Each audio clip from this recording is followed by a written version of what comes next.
Well, it took us 4 tries, but we finally got a Mega Man animated episode we can all agree is good, and it's only 5 minutes long. Hello everyone, I'm the Media Alchemist and also a big Mega Man fan. So obviously when Amazon starts promoting an animated anthology series by the creator of Love, Death and Robots under the name of Secret Level, featuring the Blue Bomber himself, I was pretty excited. For a while I felt like I was the only one looking forward to this episode. A lot of the fanbase was either commenting, "Where's RX-9? Where's Mega Man 12 or Legends 3?" While the other half was complaining about the hyper-realistic and gritty art style and tone. Now the latter I understand, the Mega Man franchise definitely has its fair share of dark stories ever since the Mega Man X games, but classic Mega Man has always remained more child-friendly. Mostly. It has a very Saturday morning cartoon plot. One could make the argument that if they like Love, Death and Robots so much, they could have just picked the X series or even the Zero series. However, if they were gonna pick one rock to represent the franchise, it's understandable that they were gonna choose the original Mega Man from which all the others spawned from. An actual trailer for the episode came out not long after, giving us a synopsis, the voices and interactions, our big boy Bomb Man, and Mega Man being called Rock, which was enough for the fans to realize that their favorite blue robot was being taken seriously. The episode came out, everyone loved it, and then we were left feeling empty, wanting more. Oof. Nothing new to me. I did watch the entirety of Love, Death and Robots, and trust me, 90% of that anthology series will leave you wanting more. Every episode has the potential to be its own show, so when you realize that one episode is all you get, yeah, I can't blame you for feeling empty and even frustrated. But I will take a fun ride with an abrupt end over a boring one that overstays its welcome. The company that worked on Secret Level was Blur Studios, situated in California. They specialize in CGI. They have worked on films as well as animatics for video games, a good number of them being Sonic related, which means we might be one step closer to my favorite crossover of all time finally being animated. The episode featuring our favorite blue robot boy was episode 10, called Mega Man Start, which begins with Dr. Light desperately heading to what I believe to be his lab, while listening to the news of how his robots have gone out of control. Metal Man was reprogrammed? Odd choice to have Metal Man instead of Cut Man. Maybe Metal Man just didn't make the cut? Dr. Light, voiced by Rick Overton, who quite frankly did a great job. Up to now, my favorite Dr. Light was the Mega Man Maverick Hunter X one, but this is great too. No complaints. Here we meet Mega Man, referred to as Rock, love to see it. Nice detail on having his serial number on his shirt. Rock himself is voiced by Akai Otiel, who looks a lot like this version of Rock. Not his first time being a superhero too. He was also Spider-Man.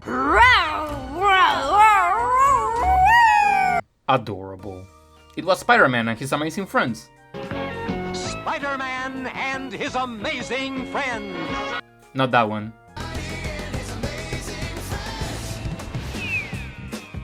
That's the one.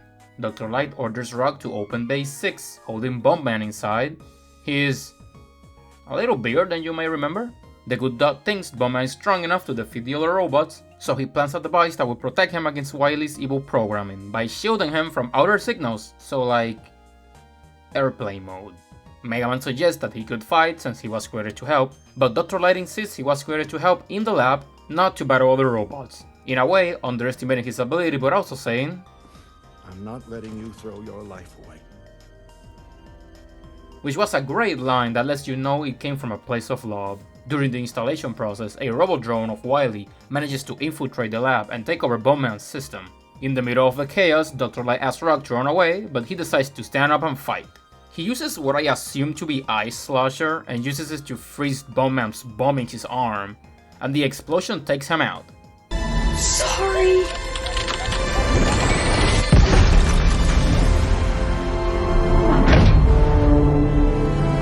God, I love how he says sorry.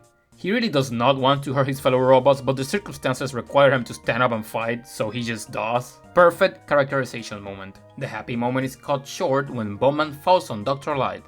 Don't worry, he's fine. But Rock, witnessing this, has a moment of insecurity, blaming himself for almost hurting his father. Not a moment to breathe though, as Wily's robot tries to take over Rock, who struggles to keep control of himself till he manages to get a grip.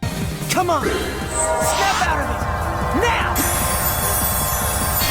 And destroys the robot. Feeling even worse, Mega Man falls to the floor, apologizing for his reckless actions, but Dr. Light reassures him.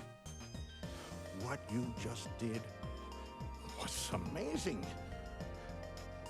I was wrong. Doesn't matter what I made you for. This is what you are meant for. Nah, shut up, you cried too. We get a montage of our well-known blue serotonin armor being crafted. Interesting choice with the visor there. Very Star Force. Rock gets his Mega Man 2 reference with an orchestral theme cover, and that's it. Credits. It's over. This was great. Immediately one of my favorite interpretations of Mega Man outside of the video games. Right there with the Archie Comics version and Megamix and Gigamix. They did so much characterization and world building with so little, it's frankly impressive. Any Mega Man story has enough material that can be taken seriously like this, but we rarely see it, especially in animated media like this, so I appreciate it. Ro wasn't there, sadly, but I get it, not enough time to focus on that many characters, so I ain't gonna complain about it. It would have been funny if she had appeared at the end of the credits as a cameo like in the first Mega Man game.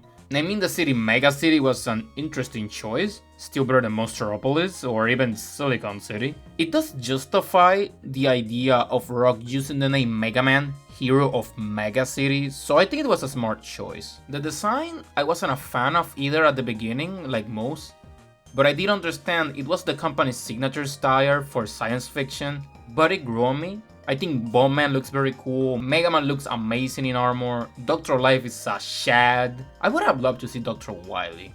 Rockman Corner a while back published an article with some of the concept art for the episode. Mega Man was looking pretty cool, having the 23 on his shirt, very reminiscent of his Mega Man 11 concept art. They traded for the serial number in the finished product. Wonder what's happening here with Race Man.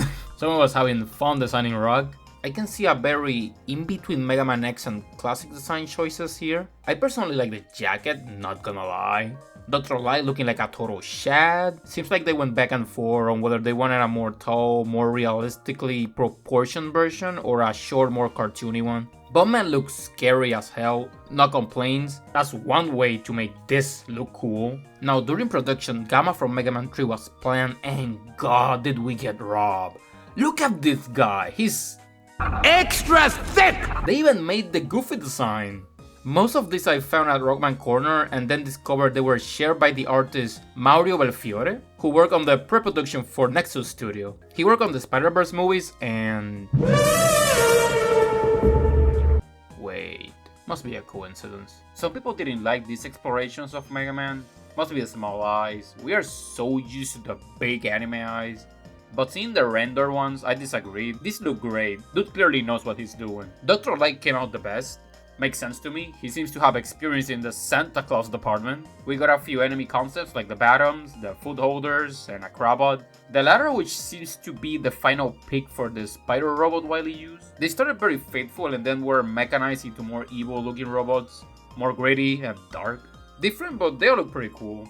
So yeah, everything that came out of it was definitely good for the franchise. I appreciate it. Thank you for everyone who worked on this project. Obviously the feeling at the end is I want more. Getting a taste of something this good and realizing, oh, that's it. It's torture. Mario and Sonic did it. Come on Capcom, let a studio make a cool movie out of your franchise. Hopefully animated. Now I'm gonna be hopeful that if Secret Level does well enough, we might get an episode 2. Wouldn't be the first time. Love That Our Robots did after all. So I'm gonna be hopeful and see where this goes, since the reception to the show was a bit mixed. Some said it was kinda corporate with some of the games, like Pac-Man's Shadow Labyrinth or Concord. Oof. But outside of that, we got the upcoming Udon comics, which I hope end up being as good as the Archie ones or even better. I will geek out if Tempo, aka Quake Woman, comes back. When the Udon comics do come out, you can be sure I will read them and make a video about them, so look forward to that. And once I'm done with the Mario RPG series, and a small project I got working on in between, I will get into the Mega Man series properly with a let's play of every single game I can possibly get my hands on. If that interests you in any way, mind you, that is in the distant future, relatively distant. There's some work to be done in between. Thank you for watching this far, and I hope you have a great day. Take care.